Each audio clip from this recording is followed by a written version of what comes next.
Ayan, magandang araw sa ating lahat. Tapos na naman ang buwan ng ng Marso. Nasa Abril na naman tayo kaya panahon na naman ng pasasalamatan natin yung mga sponsors natin para sa pagtulong, para magbigay ng allowances ng ating mga estudyante, scholars, and mga beneficiaries na PWDs, eh, no?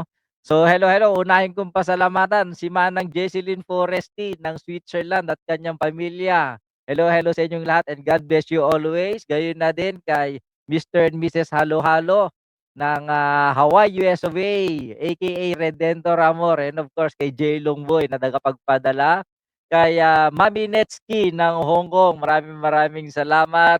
Gayon na din kay, Ma'am Sweet and Sour ng US of A, palaging nandiyan, hindi man nagko-comment pero laging naalala niya yung ating mga beneficiaries, and of course Fernanda Jet, sister ng bayan ng Germany, sa palaging on time na pagpapadala. Maraming maraming salamat sa iyo. Gayon na din kay LC Mix Vlog ng Bahrain. Yung mga hindi pa nakapag-subscribe, subscribe na sa kanyang YouTube channel.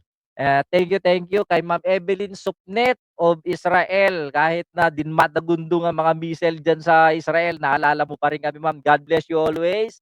Kay Ma'am Mary Grace Yoko ng Cyprus, na nandiyan din at tumutulong. Maraming salamat. And of course sa ating kaskasera, Love Sapphire ng Taiwan. Thank you sa lagi mong pagbalato. Sana manalo ka palalo. No, araw-araw ka sana manalo. And of course kay Ma'am Beth Ariola, aka Smiling Grapes ng Doha, Qatar. Thank you so much sa inyong lahat, kabutihan ninyo, no? Gayon na din pasasalamatan ko yung mga super chatters natin, super stickers natin na nagpapakulay sa tuwing may live stream tayo sa YouTube, and of course yung mga star senders natin from our, Facebook account. Thank you so much sa inyo. Dahil sa inyo ay, nagiging mayabong yung ating live stream. And of course sa lahat ng mga sumusuporta, nagla-like, nagse-share, thank you. At higit sa lahat yung mga members ng mga channel natin na ito sila. Maraming salamat and sana nandiyan pa rin kayo ngayong buwan ng Abril. Maraming salamat.